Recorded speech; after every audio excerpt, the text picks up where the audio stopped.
Hello, I'm Aubrey Shepherd, and Jodi Nimmo is with me today. Jodi is a writer for Current Magazine, which is here in Fayetteville, and we're going to watch some pictures, and she can tell us more about Current Magazine while we look at some of my nature photos. And that's a pencil flower. Jodi, tell us about the magazine. Okay. I wanted to introduce the magazine a little bit. It is a newer magazine in Northwest Arkansas.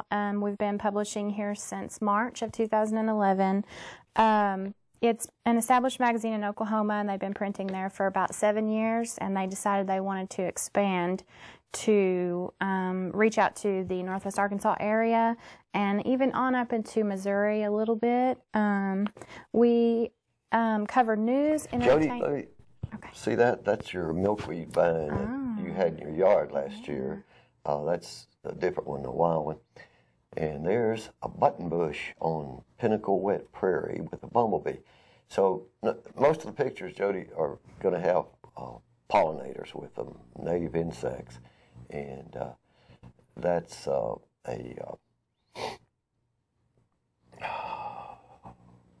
slender mountain mint growing out on Pinnacle Wet Prairie.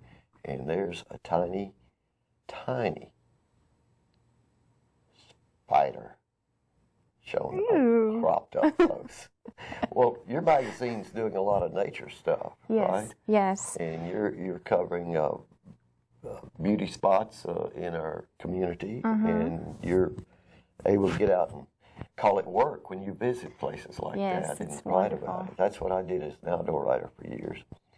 And let's see, that's The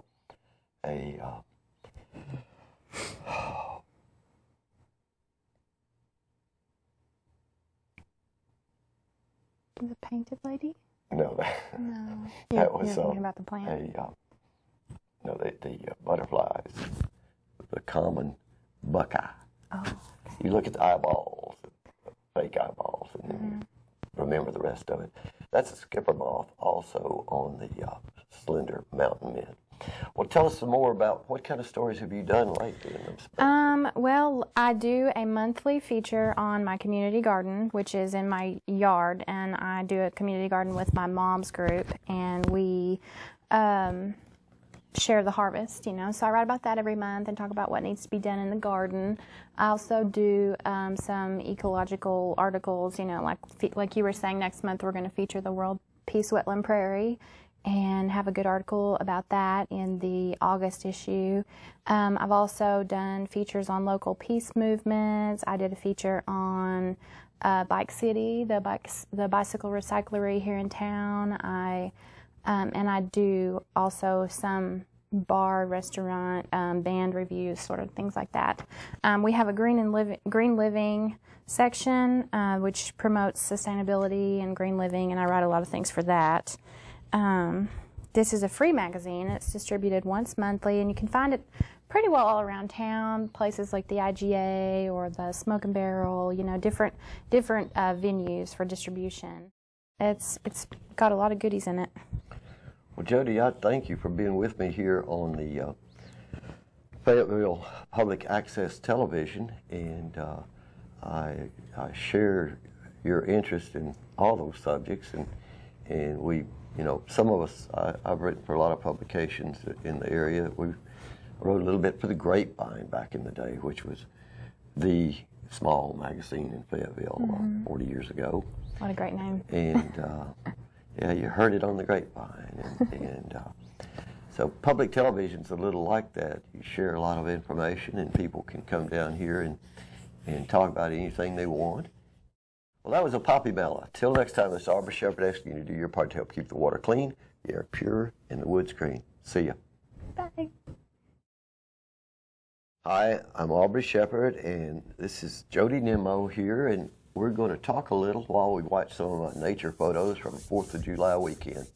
Well, that was just a couple of days before the 4th.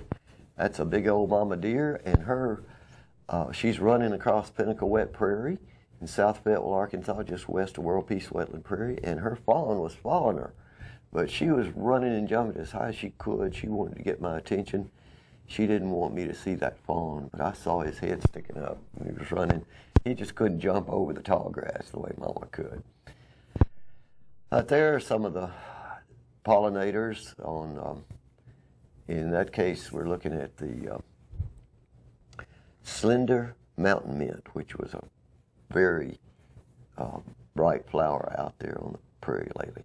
This is a milkwort, and we'll probably see a side view of this because they're really tiny. But if you get down low, which means on your knees or sitting on the ground, you can look at them like this. And of course, that's what I do. I like to sit down out there.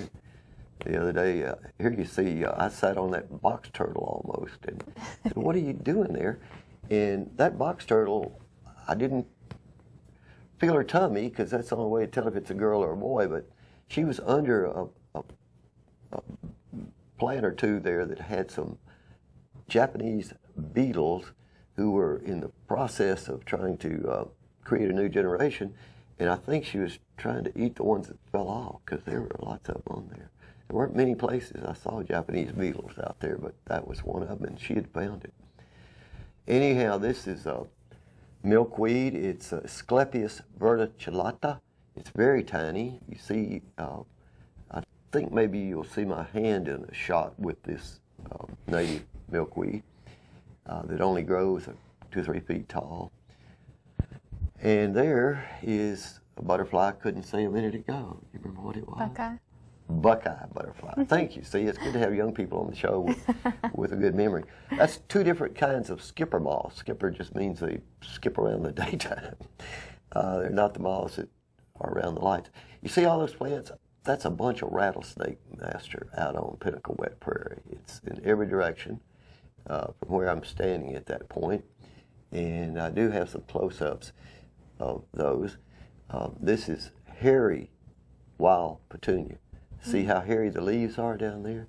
And it was raining that morning on the 4th of July, just a little bit, just enough to get the camera wet. I had to wipe it off. That's the rattlesnake master up close.